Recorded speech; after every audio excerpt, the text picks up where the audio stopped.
UK's national interest. So they've got to grow up, stop playing petty student politics and actually stand up for the UK. He could have a reset of government. And of course, he's not just dealing with forces in this country, he's dealing with forces elsewhere. Remember when Keir Starmer promised to be a strong leader on the world stage?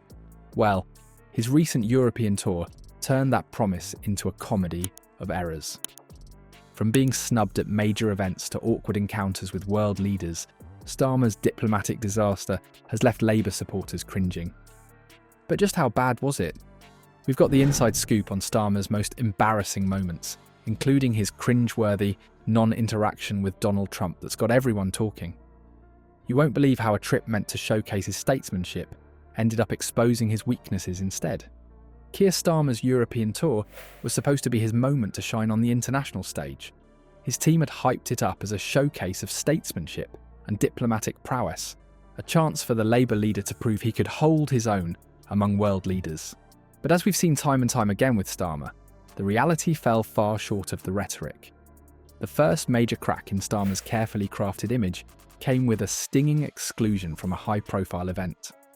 As the world's eyes turned to Paris for the reopening ceremony of Notre Dame Cathedral, Starmer found himself on the outside, looking in.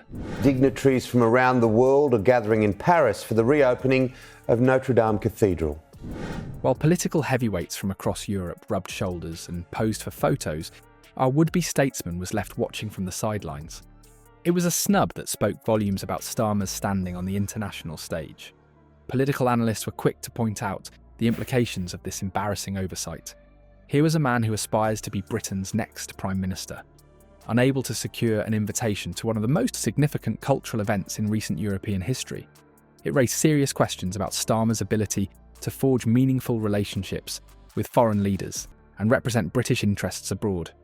As the tour progressed, Starmer's attempts to salvage his image only served to highlight his weaknesses. He tried to compensate with grand statements about international cooperation and addressing global challenges.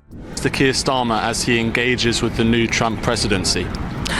Listen, my advice to Keir Starmer is to stop being an idiot. But these lofty proclamations rang hollow given his obvious struggle to secure any meaningful diplomatic engagements. It's one thing to talk a big game about working together to tackle climate change or strengthening our alliances. It's quite another to actually have the clout to make those things happen. The contrast between Starmer's ambitions and his actual influence became increasingly apparent as the days wore on.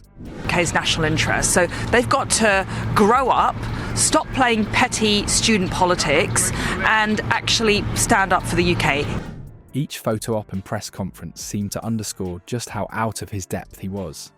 There's a world of difference between giving rousing speeches to the party faithful back home and navigating the complex web of international diplomacy.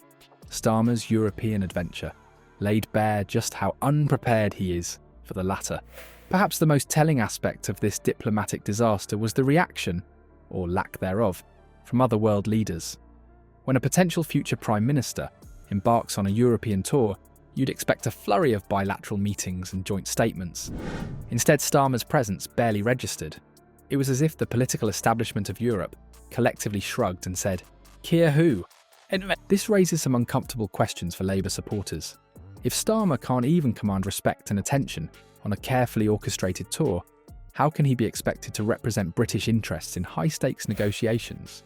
The ability to build relationships and exert influence on the international stage is a crucial skill for any Prime Minister.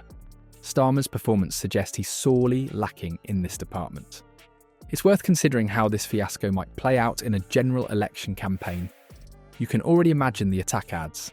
Keir Starmer, the man who went to Europe and came back empty-handed, the would-be statesman who couldn't even get a seat at the table, is the kind of embarrassment that can haunt a political career for years to come. He could have a reset of government. And of course, he's not just dealing with forces in this country, he's dealing with forces elsewhere. Of course, Starmer's supporters will argue that this is all a storm in a teacup. They'll say that what really matters is his domestic policy agenda. But that misses the point. In an increasingly interconnected world, Britain needs a leader who can hold their own on the global stage. Starmer's European misadventure suggests he's simply not up to the task. Just when you thought Keir Starmer's European escapade couldn't get any more cringe-worthy, along came the Trump debacle. If Starmer's team thought they could salvage his reputation with a high-profile meeting in Washington, they were sorely mistaken. Starmer has made some questionable decisions, to say the least.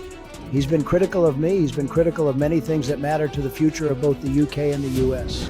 What was meant to be a triumphant display of statesmanship turned into a masterclass in political humiliation.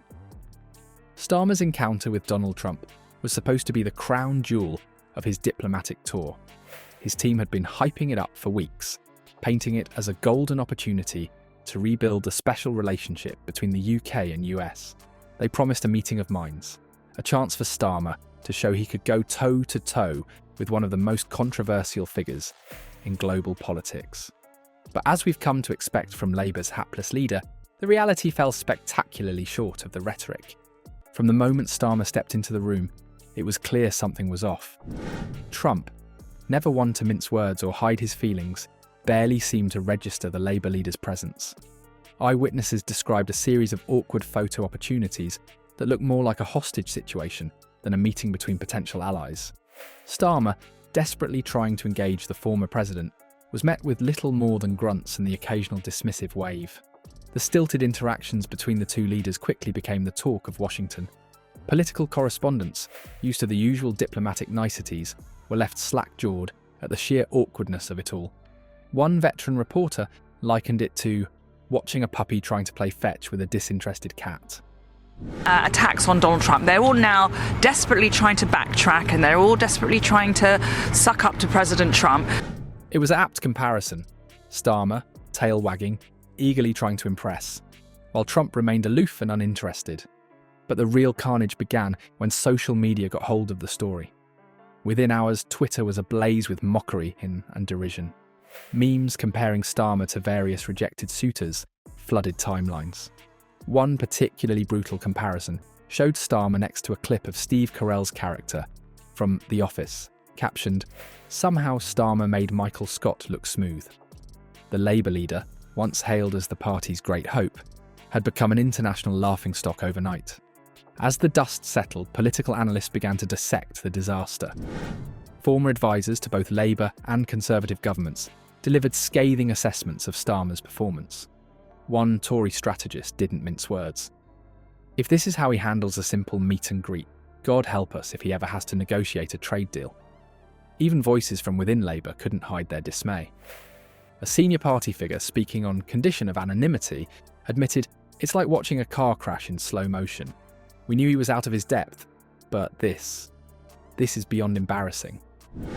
The Trump encounter didn't just damage Starmer's personal credibility, it raised serious questions about his ability to represent British interests on the global stage.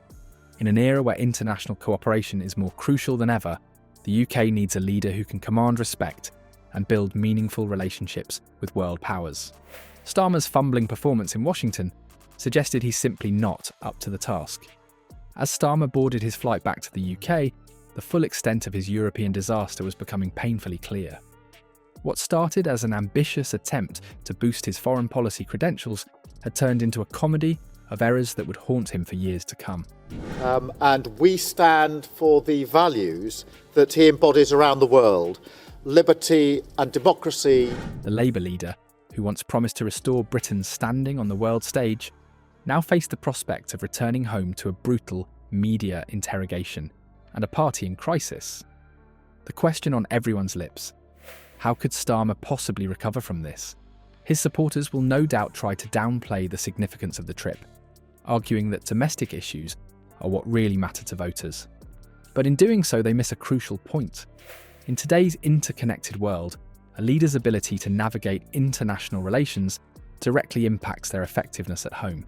Starmer's fumbling on the world stage doesn't just make him look weak, it undermines his credibility on everything from trade policy to national security.